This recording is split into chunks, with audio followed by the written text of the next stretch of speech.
إذا ما قالني ربي أما استحييت تعصيني وتخفي الذنب عن خلقي وبالعصيان تأتيني. بسم الله الرحمن الرحيم. عن عائشة رضي الله تعالى عنها قالت كان النبي صلى الله عليه وسلم إذا خرج من الخلاء قال غفرانک. امی عائشہ رضی اللہ تعالی عنہ سے مروی ہے کہ رسول اللہ صلی اللہ علیہ وسلم کا دستور تھا، یعنی آپ کی عادت تھی. کیا عادت ہے؟ جب آپ حاجت سے فارغ ہو کر بیت الخلاء سے باہر تشریف لاتے تو اللہ تعالی کی بارگاہ میں یہ جملہ کہا کرتے تھے، غفرانک، اے اللہ میں تیری مغفرت کا طالب ہوں اور مغفرت کا سائل ہوں، میں تجھ سے مغفرت طلب کرتا ہوں. بیت الخلاء سے باہر نکل رہے ہیں تو بیت الخلاء سے جب باہر نکل کر آتے آپ صلی اللہ علیہ وسلم تو یہ دعا مانگا کرتے تھے، اے اللہ مجھے معاف فرما. اب یہاں پر چند سوالات پیدا ہوتے ہیں.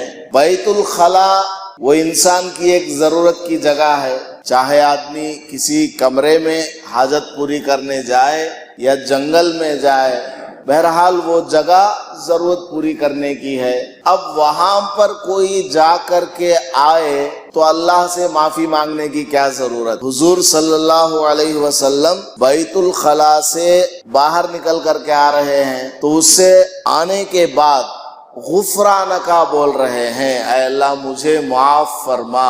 یہ سمجھ میں نہیں آتی بات، تو علماء کرام نے اس کا مطلب بیان کیا کہ دیکھو انسان کے پیٹ میں گندگی ہے، وہ گندگی اگر پیٹ ہی میں باقی رہے، وہ صاف ہو کر باہر نہ نکلے تو آدمی کو بڑی تکلیف ہوتی ہے، بہت زیادہ تکلیف ہوتی ہے. اب بیت الخلاء میں جائیں گے تو وہ ساری کی ساری گندگی نکل کر کے بہہ جائے گی تو ایک قسم کا سکون مل جاتا ہے. تو نبی پاک صلی اللہ علیہ وسلم جب باہر تشریف لاتے تو غفرانکا کہتے، اس لیے کہتے تھے اے اللہ میرے پیٹ کے اندر جو کھانے پینے والی گندگی ہے اس کو تو نے صاف کر دیا ہے، گناہوں کی گندگی کو بھی صاف فرما.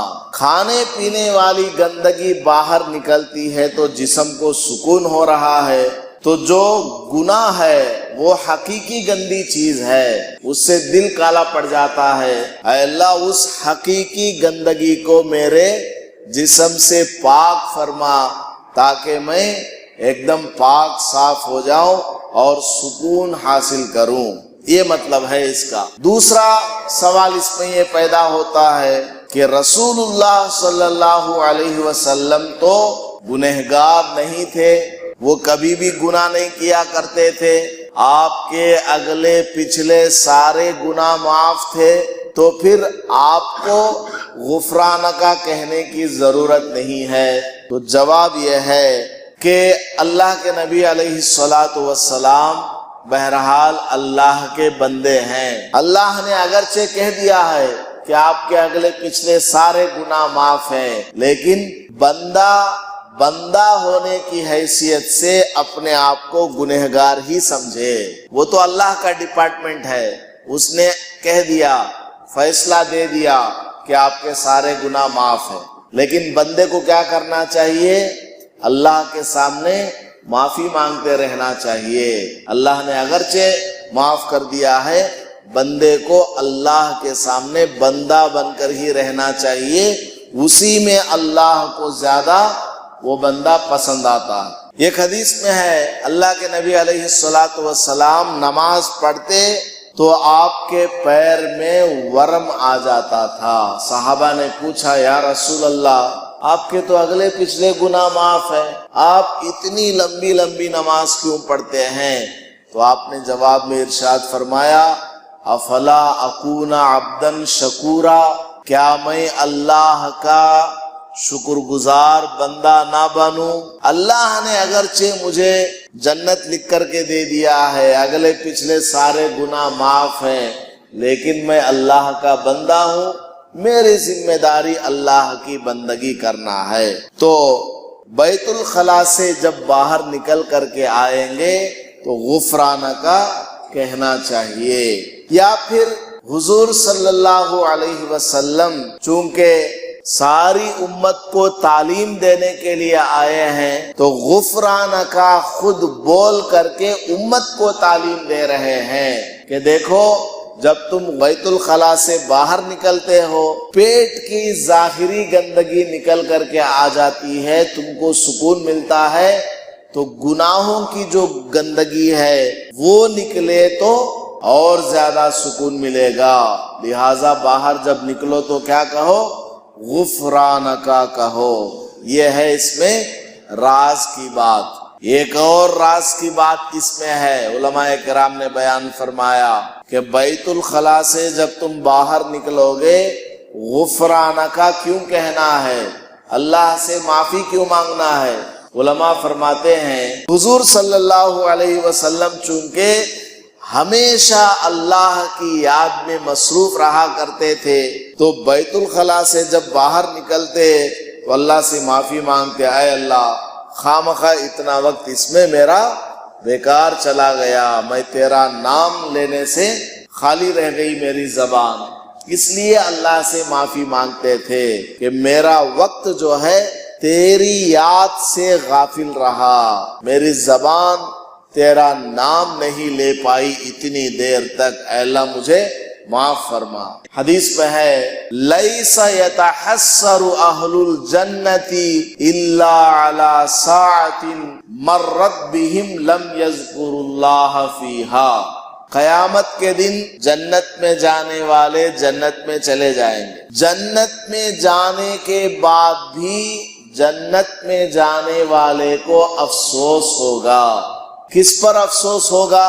وہ جنت میں دیکھے گا کہ تو نے اتنی مرتبہ سبحان اللہ کہا تھا دنیا میں، تو اتنے تمہارے لیے جھاڑ لگائے ہوئے، اتنے محل ہیں، اتنے گھوڑے ہیں وغیرہ وغیرہ، وہاں دیکھ کر کے یہ افسوس کرے گا ہائے دنیا میں اور تھوڑا سبحان اللہ کہہ لیا ہوتا، اور تھوڑا تسبیح گھما لیا ہوتا، اور چند نیکیاں کر لیا ہوتا تو اچھا ہوتا۔ یعنی دنیا میں اس وقت کے بارے میں آدمی افسوس کرے گا جس وقت کو اس نے ذکر کیے بغیر ضائع کر دیا۔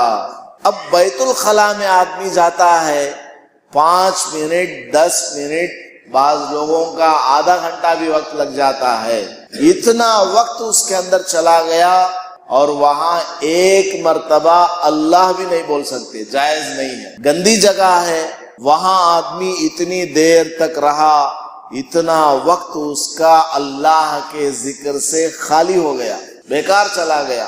دیکھیے کتنی باریک باتیں ہیں اس میں، صرف بیت الخلا سے باہر نکلنے پر غفرانک کہنے میں اتنی ساری حکمت کی باتیں ہیں۔ تو نبی پاک صلی اللہ علیہ وسلم نے ہمیں جو دعائیں بتلائی ہیں وہ معمولی نہیں ہے، معمولی نہیں سمجھنا اس کو، اس لیے روزانہ جو صبح سے لے کر شام تک کی دعائیں ہیں، اٹھنے کی بیٹھنے کی دعائیں ہیں، کھانے پینے کی دعائیں ہیں، ان سب کو یاد کرنا چاہیے ایک ایک کر کے، اور اس کو عادت میں لانا چاہیے۔ کھانے بیٹھیں تو بچوں کو کہنا چاہیے کھانے کی دعا بولو، پانی پینے کی دعا بولو، دودھ پینے کی دعا بولو، اس طرح کرتے رہیں گے، وہ آپ کو پڑھ کر کے سنائیں گے اور آپ کو یاد ہو جائے گا انشاءاللہ۔ عن ابی ذر رضی اللہ تعالی عنہ قال كان رسول اللہ صلی اللہ علیہ وسلم اذا خرج من الخلاء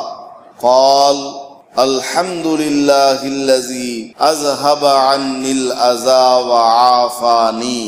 حضرت ابو ذر غفاری رضی اللہ تعالی عنہ سے مروی ہے کہ رسول اللہ صلی اللہ علیہ وسلم جب قضائے حاجت سے فارغ ہو کر بیت الخلا سے باہر تشریف لاتے تو کہتے الحمدللہ الذی، تمام تعریفیں اس اللہ کے لیے ہیں، اذہب عنی الاذی وعافانی، جس نے مجھ سے گندگی دور فرمائی اور مجھے عافیت بخشی۔ بیت الخلا سے باہر نکل رہے ہیں تو آپ یہ دعا پڑھ رہے ہیں، اب اللہ سے معافی مانگ لیا، اب اس کے بعد کیا کر رہے ہیں؟ شکریہ ادا کر رہے ہیں۔ کیوں شکریہ؟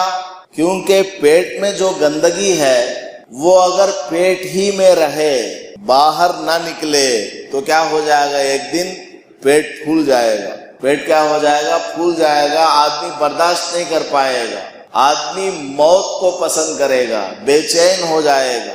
اگر پخانہ چھوڑیے، پیشاب بھی اگر بند ہو جائے، وہ نہ نکلے تو آدمی بے چین ہو جاتا ہے، مضطر ہو جاتا ہے، آدمی پریشان ہو جاتا ہے۔ اسپتال میں لوگوں کی لائن لگی ہوئی ہے، ڈائجیشن نہیں ہو رہا ہے، روزانہ 4-5 یونین زین کی ٹیبلٹ کھاتے ہیں اور پتہ نہیں کیا کیا ٹیبلٹس کھاتے ہیں، ٹانک پیتے ہیں۔ کیوں؟ پیشاب آسانی سے کرنے کے لیے، پاخانہ آسانی سے کرنے کے لیے۔ اور اللہ تعالی ہمارا پیشاب پاخانہ اگر آرام سے نکال رہا ہے تو اللہ کا شکر ادا کرنا چاہیے کہ نہیں ادا کرنا چاہیے؟ تو آپ صلی اللہ علیہ وسلم نے سکھایا کہ جب تم بیت الخلا سے باہر نکلو، دیکھو اللہ نے تمہارے پیٹ سے ساری گندگی آرام سے نکلوا دیا ہے، لہٰذا اللہ کا شکر ادا کرو، کہو الحمدللہ، تمام تعریفیں اس اللہ کے لیے ہیں، الذی اذہب عنی الاذی وعافانی، جس نے مجھ سے گندی چیز کو دور کر دیا اور عافیت مجھ کو عطا فرمائی۔ بیت الخلا سے جب آدمی باہر نکل کر کے آتا ہے ایک قسم کا سکون محسوس کرتا ہے، ایسا لگتا ہے کہ کچھ بوجھ اپنے سر پہ رکھا ہوا تھا، وہ سارا بوجھ نکل کر کے چلا گیا، اب سکون اس کو مل گیا۔ اس لیے اللہ کا شکر ادا کرنا چاہیے۔ اور یہ جو دعا ہے بیت الخلا سے باہر نکلنے کے بعد پڑھنا چاہیے، اندر نہیں پڑھنا ہے۔ اور بیت الخلا میں جاتے وقت جو دعا پڑھتے ہیں اعوذ بک من الخبث والخبائث، یہ جو دعا پڑھتے ہیں یہ بیت الخلا میں داخل ہونے سے پہلے پڑھ کر جانا چاہیے، کیونکہ بیت الخلا کے اندر کوئی ذکر کرنا، اللہ کا نام لینا جائز نہیں ہے۔ فكيف أجيب يا ويحي ومن ذا سوف يحميني أسلي النفس بالآمال من حين إلى حين وأنسى ما وراء الموت ماذا بعد تكفيني كأني قد ضمنت العيش ليس الموت يأتيني